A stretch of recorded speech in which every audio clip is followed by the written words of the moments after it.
Okay, let's talk about something that seems obvious but isn't. It's called reversible and irreversible processes. So, what are they? Well, a reversible process is simply anything that can go backwards or forwards and doesn't leave a trace on its surroundings. Kind of like me lifting a weight into the air and then putting the weight down. You don't notice any difference in the surroundings because there isn't any one. I gave it potential energy and it went back. So things we would see this in are like a frictionless pendulum going backwards and forwards. It's a reversible process. It goes one direction, it goes the other. Its surroundings are completely constant. One, quasi-equilibrium expansion or compression of gases. That's simply saying where I compress it or expand it very slowly. What's an irreversible process? Well, it's one that's not reversible, which means it leaves an impact, a print, a stamp on the environment. And everything in nature is irreversible. Great. So why do we talk about reversible then? Well, there's a reason for that. One, they're easy to analyze, and here's the big one: they serve as idealized models and therefore theoretical limits to which actual processes can be compared. Think about it. I was saying earlier that if I'm trying to see how fast I am, I don't compare myself to Superman. Okay, like I can't run at the speed of light. Okay, that's not realistic. Okay, I'm never going to be Superman.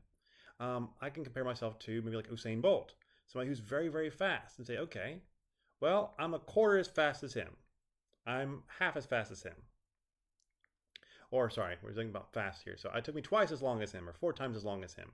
And so I can keep on working to the limit there, which I'll say is Usain Bolt. So that's what we care about these reversible processes. We use them for analysis. We use them for comparison. And just so you know, some processes are more irreversible than others. Well, what makes them irreversible? Well, anything that has irreversibilities is irreversible. What are these? Well, lots of things. Friction. Remember I said a frictionless pendulum. Unrestrained expansion. Think about that as like a popping balloon. So I have my balloon here. I put a tack in it and it pops, and it's suddenly all the air gushes out, okay? None of that's going to work. Mixing of two fluids. That's where I take hot water and cold water and mix them together. Heat transfer across a finite temperature difference. That's the big one for us. Because if I don't go from a temperature on one side that is like, let's say 30, to the one on the other side that's like 30.0000000.1, well, it's going to cause irreversibilities. It's going to cause entropy. All of these things here, every single one I'm mentioning so far, are going to increase entropy, which we'll learn about in Chapter 7. And that's actually how we're going to quantify these irreversibilities in the future.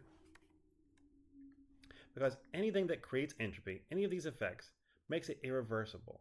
And if it's irreversible, it means it is not as good as my perfect case. So if reversible is up here, then it's down here somewhere.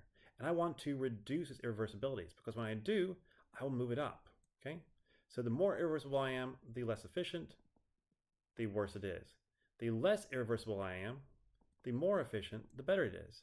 And part of your job as engineers will be able to look at the system you're having, find the places that have the most chance of improvement, and focusing on those. Yes, there is a joy and an ease in picking the lowest hanging fruit.